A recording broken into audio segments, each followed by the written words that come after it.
I'm with David Duncan, Senior VP of Marketing at Mohawk. And David, how are you? I'm doing well, thank you. You know, I missed you at Surfaces, and you guys seem to be just crowded as you can be. Talk about Surfaces. Yeah, Surfaces was very good for us, and I would say probably over the last couple of years, it's been very good for Mohawk. I mean, we're kind of off the beaten path, so to speak.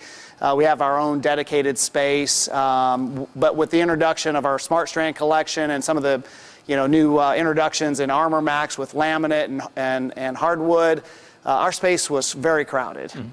So that idea of showing during Surfaces but not in the main show floor has really been a good one for us. Yeah, it works really well for us because we tout ourselves as the Western regional show. As you know, we kind of go around the country. We do sort of 5 large regional shows.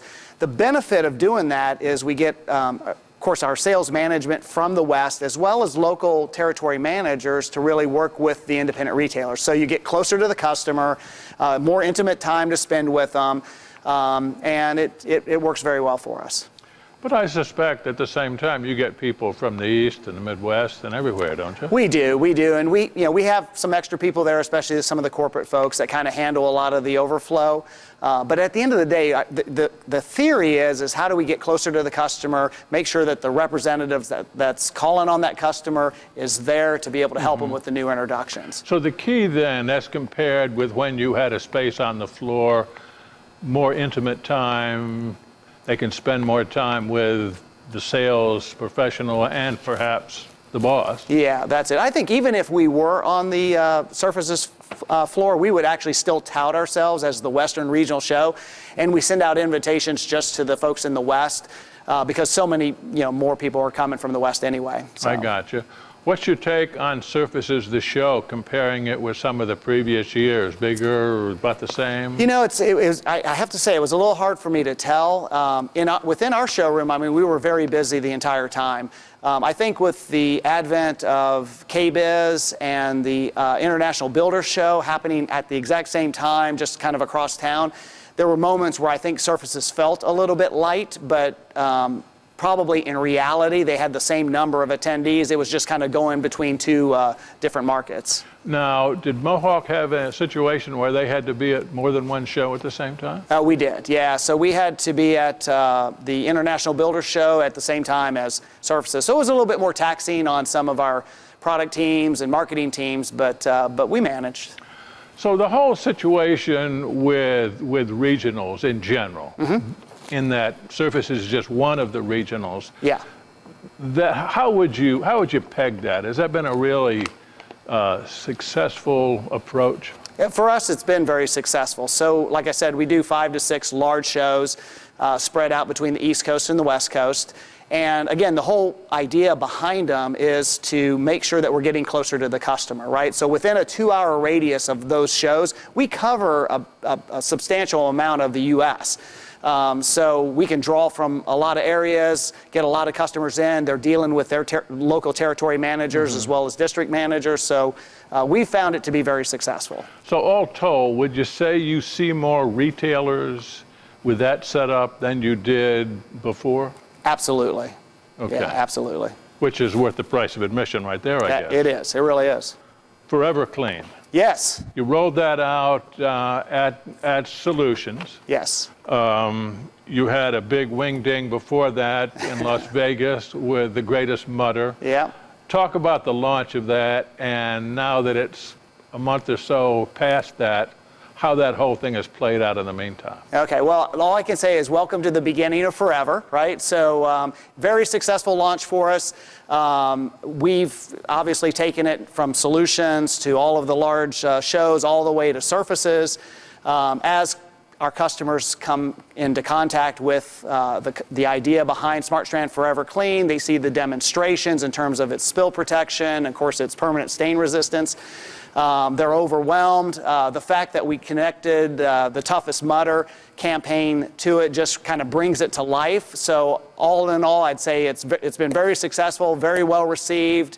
and we are off to a huge momentum for 2015. Well, I have to say, you had a bunch of us out for the toughest mudder, and Yes. that was quite an experience. It is an experience, you know, and it's interesting because SmartStrand's already known for durability. It's already known for permanent stain resistance, and the innovations that we've added to SmartStrand really are all about cleanability. And kind of like we said out in Las Vegas is, you know, we looked for an event that was very demanding, very punishing in terms of cleanability. And when you actually see it and you see, you know, 9,000 people in mud running across the finish line, and you say, wow, there's carpet under that finish line, and then you clean it, that's kind of the ultimate in cleanability. So it's a story and an event that really connects with the product. They tell me that you were so affected by that, next year you may actually be in that. Is that true? That rumor is true. So, and it's not just me. There's probably about 40 of us here in the Calhoun offices that will be participating in the Atlanta Toughest Mudder. Are you really? I may not survive, but I am participating. That's good. Are you really? We are really going to do it. Yeah. Very May interesting, 2nd. very So interesting. we'll have to invite you out so you can see kind of a before and after.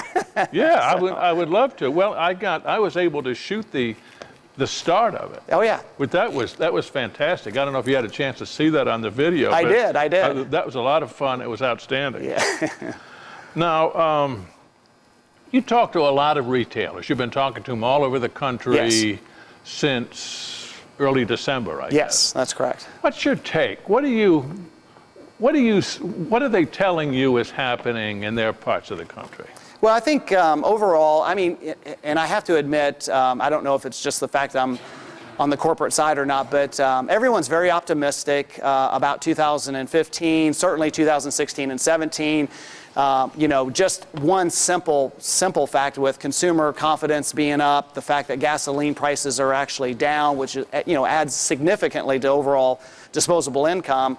You know, I think there's a lot of, you know, optimism just overall. So yeah, everybody feels very positive. I think from all the flooring companies, people are very positive, and they're looking for a good year. So 2014 coming into 2015, what sort of increase you think we're going to see?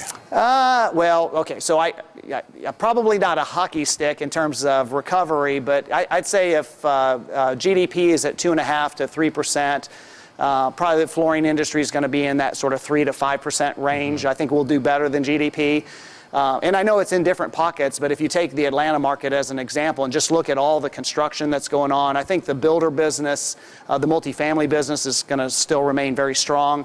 I think as long as there's no catastrophe, so to speak, around the world, the overall consumer market's going to still be relatively strong, maybe not as obviously as strong as the builder market, but I think you kind of add all those up, you're going to see some good growth, maybe not super strong growth, but it's going to be, it should be a good year in 2015. Okay. The new Mohawk has been offering new iterations on carpet for quite some time. Yes. Talk about the market acceptance of that. And what I'm getting at is, what's been happening without those new introductions, without the new innovations? What's happening to the carpet business, and is the Forever Clean and SmartStrand and others, is that changing the curve at all? That's a good question. I think that for any company and any category like carpet, you constantly have to innovate, right? And you've got to innovate with things that are relevant to a consumer, right? And that's the whole purpose behind SmartStrand Forever Clean and making it 3 times easier to clean, right? So we believe that adds a lot of relevance in that particular category. Now, I will say with that, innovation is good, and you see innovation not only in some of the technologies that we're doing, but you see innovation in styling as well. So the product development team led by Mike Goodall and his group, they've done a nice job with patterns. They've done a nice job with different types of yarn systems, with different types of softness, even subtle fashion with things in tonals and flex and so forth. So overall, I think the overall category is it's all built around fashion and style and color, and they've done a really nice job. But part of the headwind is the preference for hard surface, right? So people love hardwood floors as an example. They love ceramic tile, and I think there's carpet probably will continue to slide a little bit in terms of share relative to hard surface, but that doesn't mean that the retailer can't be profitable, that we can't develop a great a product for the consumer that they're going to really value. I mean, the nice benefit with carpet is it's warm and it's quiet, right? So there's still a lot of important benefits when it comes to the carpet category. A lot of retailers tell me they get better margins out of carpet than they do much of the hard surface. Yeah, that's what we constantly hear, and that's sort of what's reinforced in the research. So it's a very important part of the business for the retailer. So I think it's going to remain strong, and you may have some subtle shifts between hard surface and carpet overall, but it doesn't mean, I mean, we've got to continually innovate in every category that we have and bring new value to our customers as well as our customer's customer.